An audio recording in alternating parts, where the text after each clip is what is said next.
Cet exercice va traiter du problème de transfert d'impédance, c'est-à-dire comment passer de l'impédance de surface d'un point A à un point B. Alors, pour ça, on va considérer le problème suivant. Donc, on va avoir un problème monodimensionnel avec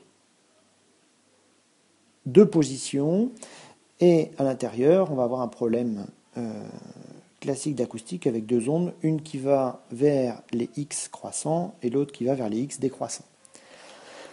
On va considérer qu'on connaît l'impédance donc en un point, donc le point à droite, là, on va considérer que c'est x est égal à 0. Ici, donc ma couche a une épaisseur d, donc je serai en x égale moins d. Et donc on va considérer qu'on connaît l'impédance Z0 en x égale 0, et la question va être de déterminer l'impédance Z1 en x égale moins d.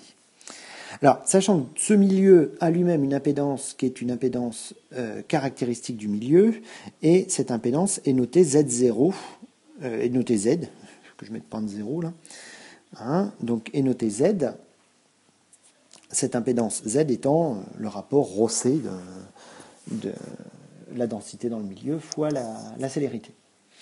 Alors, je vais avoir donc une onde aller, une onde retour dans ce milieu, et je vais donc pouvoir écrire la pression et la vitesse sous cette forme. La pression incidente va être égale à une amplitude complexe PI fois exponentielle moins JKX, et la vitesse incidente va être égale à PI sur Z. Z, c'est l'impédance caractéristique du milieu, fois exponentielle moins JKX. Donc vous voyez que ici, j'ai bien un moins, donc j'ai bien une onde qui se propage vers les X positifs. Ma pression réfléchie, elle va donc s'exprimer PR fois exponentielle JKX,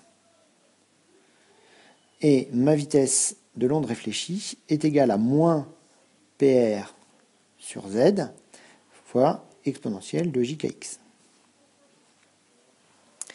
Donc, vous voyez bien, j'ai des exponentielles négatives pour l'onde incidente et des exponentielles positives, plus JKX, pour...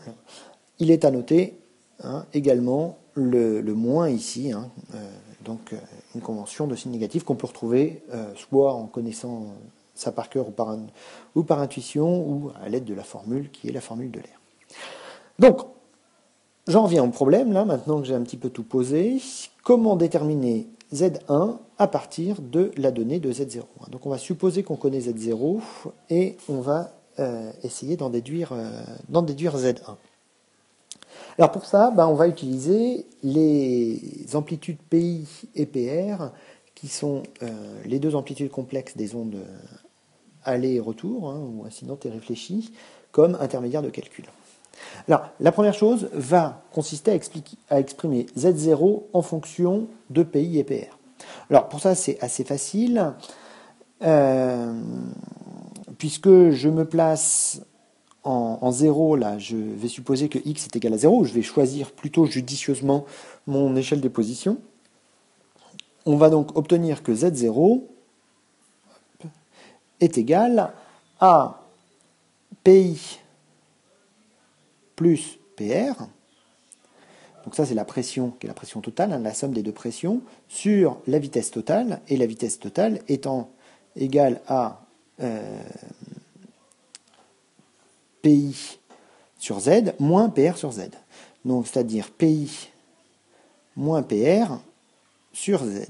Z étant l'amplitude caractéristique, que je peux mettre en facteur de PI plus PR sur PI moins PR. Bon, voilà. Donc le Z0, qui s'exprime en fonction de la somme sur la différence, est considéré comme connu. Donc ça, je connais.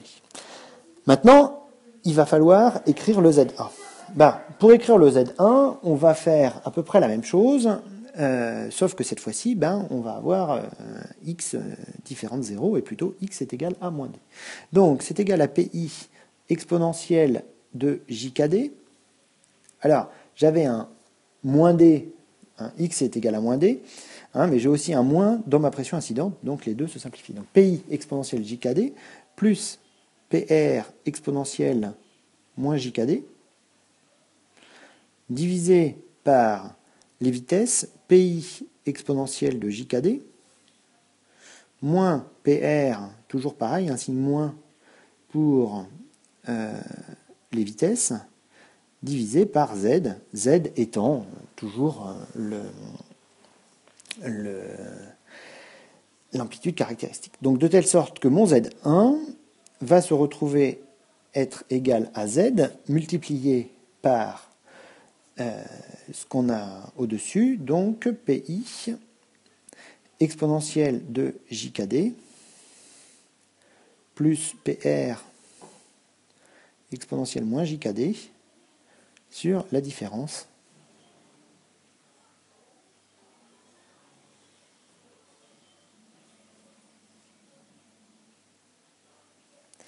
voilà. Donc, on a Z1, et il va donc maintenant s'agir de faire apparaître le Z0, qui est l'amplitude que je connais. Alors, pour ça, on va simplement considérer la formule suivante. Exponentielle de JKD.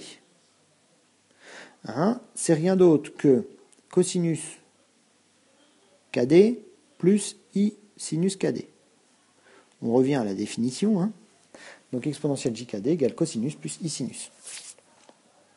Puis ça, je vais l'appeler C, et ça, je vais l'appeler S. Je vais introduire deux notations qui vont être des notations intermédiaires, simplement pour simplifier ma formule.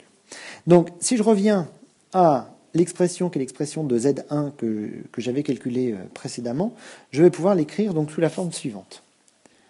Z1 est égal à PI plus PR fois C plus I fois S facteur de PI moins PR divisé par PI moins PR fois C plus IS facteur de PI plus PR. Et j'ai oublié ici un Z, qui était le Z qui était en facteur sous ce terme-là. Bon, une fois qu'on en est là, on a presque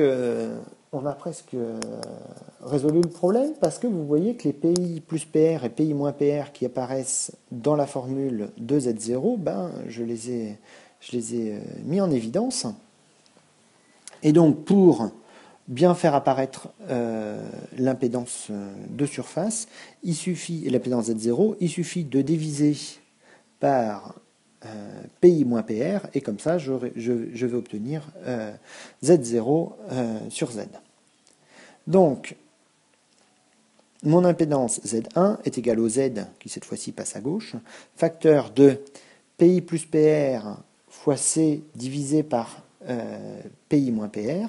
Ça, c'est rien d'autre que Z0 sur Z fois C, plus IS, divisé par C plus IS, facteur de Z0 sur Z. Bon, maintenant, je vais multiplier et simplifier ma fraction en multipliant par Z en haut et en bas de la fraction. Donc ça, je peux le matérialiser comme ça. Je multiplie par Z, et puis je vais diviser par C ici. Et là, c'est pareil, je multiplie par Z et je divise par C. Et donc, on obtient que Z1 est égal à Z facteur de Z0 plus I Z tangente de KD. Cette fois-ci, le S sur C, je fais réapparaître la tangente, divisé par Z plus I Z0 facteur de tangente KD.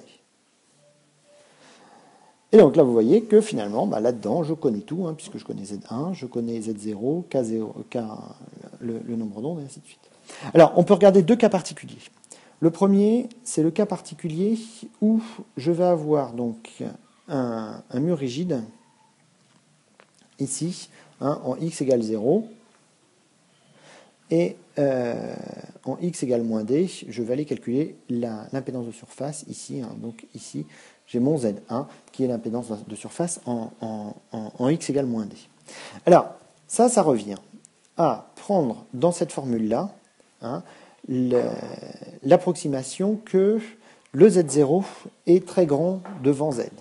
Hein, donc là, dans ce cas-là, on va avoir que Z0 est très très grand devant Z. Hein. Alors, ça pour bien comprendre, ce qu'il faut voir, c'est que Z0 est égal à P sur V, hein, et que en fait le V, lui, tend vers 0. Hein. Donc il est très petit, donc mon Z0 est lui-même très grand.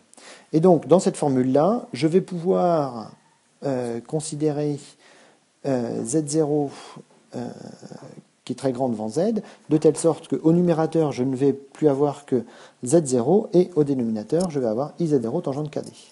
Donc, ma formule va donc s'écrire Z1 égale Z fois Z0 sur I Z0 tangente KD. Je peux évidemment simplifier par les Z0 et j'obtiens que c'est égal à moins I facteur de Z fois cotangente de KD. Donc quand j'ai un mur rigide, si je me situe à une distance D de ce mur-là, l'impédance de surface est donc égale à moins I Z cotangente KD. L'autre cas serait le cas où ici j'ai du vide. Alors évidemment ça n'a aucune signification en termes de physique, hein, mais c'est des fois des approximations qu'on est amené à faire. Et là dans ce cas-là, si j'ai du vide, la pression est donc égale à 0, hein, je peux avoir une vitesse, et donc Z0 est égal à 0. Et donc si je reviens à cette formule-là, j'obtiens directement que Z1 est égal à I fois Z fois tangente de KD. Voilà donc pour ce deuxième exemple et ce deuxième exemple de calcul d'impédance de surface.